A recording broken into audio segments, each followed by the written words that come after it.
നമസ്കാരം. Earth and ഹോംസിലേക്ക് എല്ലാവർക്കും സ്വാഗതം. നിങ്ങൾ ആദ്യമായാണ് ഈ ചാനൽ കാണുന്നതെങ്കിൽ please like, subscribe and support. വീഡിയോയിലേക്ക് പോകാം. നമുക്ക് ആദ്യം വീടിനുള്ളിൽ വെക്കാൻ പറ്റുന്ന ചെടികൾ ഏതെല്ലാമെന്ന് പറയാം.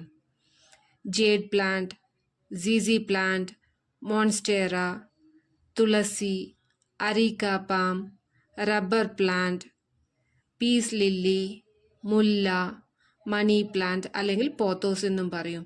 ഇതിൻ്റെ തന്നെ എല്ലാ വെറൈറ്റീസും ഉണ്ട്. മണി പ്ലാന്റിൻ്റെ ലക്കി ബാംബു, ഇതെല്ലാം പോട്ടിലാണെങ്കിലും വെള്ളത്തിലാണെങ്കിലും വെച്ച് വളർത്താവുന്നതാണ്. പിന്നെയും കുറച്ച് ചെടികളുണ്ട്. സ്നേക്ക് പ്ലാന്റ്, ചൈനീസ് ഓറഞ്ച്, ഇവയൊക്കെ വീടിന് പുറത്ത് വെക്കാൻ പറ്റുന്ന പ്ലാന്റ്സ് ആണ്. ഇവയൊക്കെ പോസിറ്റീവ് പ്ലാന്റ് ആണെങ്കിലും വീടിനകത്ത് വെക്കാതിരിക്കാൻ കാരണം സ്നേക്ക് പ്ലാന്റിന്റെ മൂർച്ചയുള്ള കൂർത്ത ഭാഗം പോയ്സണസ് ആരോ ആയാണ് കണക്കാക്കുന്നത്. അതുപോലെ തന്നെ ചൈനീസ് ഓറഞ്ചിന്റെ മുള്ളുകളും പോയ്സണസ് ആരോ ആയാണ് കൺസിഡർ ചെയ്യുന്നത്. ഇത് നെഗറ്റീവ് ഇമ്പാക്റ്റ് തരും. ചൈനീസ് ഓറഞ്ച് നിങ്ങളുടെ വീടിന്റെ പുറത്ത് തെക്ക് കിഴക്കേ ഭാഗത്ത് നട്ടു വളർത്തുകയാണെങ്കിൽ ഫിനാൻഷ്യൽ ഗ്രോത്തിന് സഹായിക്കും. ഇത് വളരെ നല്ല റിസൾട്ട് തരുന്ന പ്ലാന്റ് ആണ്. യൂഷ്വലി ചെടികൾ വെക്കാൻ ഫുങ്ഷി സജസ്റ്റ് ചെയ്യുന്ന ഡയറക്ഷൻ കിഴക്കും തെക്ക് കിഴക്കുമാണ്. വീടിനുള്ളിൽ വെക്കാൻ പാടില്ലാത്ത ചെടികളാണ് കാക്ടസ് പ്ലാന്റ്, ബോൺസായി പ്ലാന്റ്സ്, യൂഫോബിയ പ്ലാന്റ്സ്. ഇവയൊക്കെ ഫുങ്ഷി പ്രകാരം ഇതൊക്കെ നെഗറ്റീവ് പ്ലാന്റ്സ് ആണ്.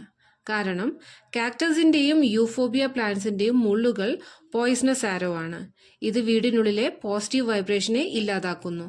അതുവഴി നിങ്ങളുടെ ലക്ക്, പ്രോസ്പെരിറ്റി, അബൻഡൻസ് എല്ലാം പതിയെ കുറഞ്ഞ് ഇല്ലാതാക്കും. അതുപോലെ തന്നെയാണ് ബോൺസായി പ്ലാന്റ്സും.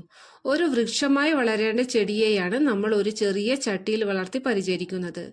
വളർന്ന് പന്തലിക്കേണ്ട മരത്തിന്റെ വളർച്ച മുരടിപ്പിച്ച് ഒരു ചട്ടിയിൽ വളർത്തുന്നത് പോലെ നമ്മുടെ കരിയറും അതുവഴി ജീവിതവും ചിന്താഗതിയും ഇതുപോലെ മുരടിച്ചു പോകും.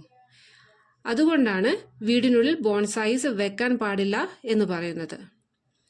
എല്ലാവർക്കും ഈ വീഡിയോ ഇഷ്ടമായെന്ന് കരുതുന്നു. Thanks for watching.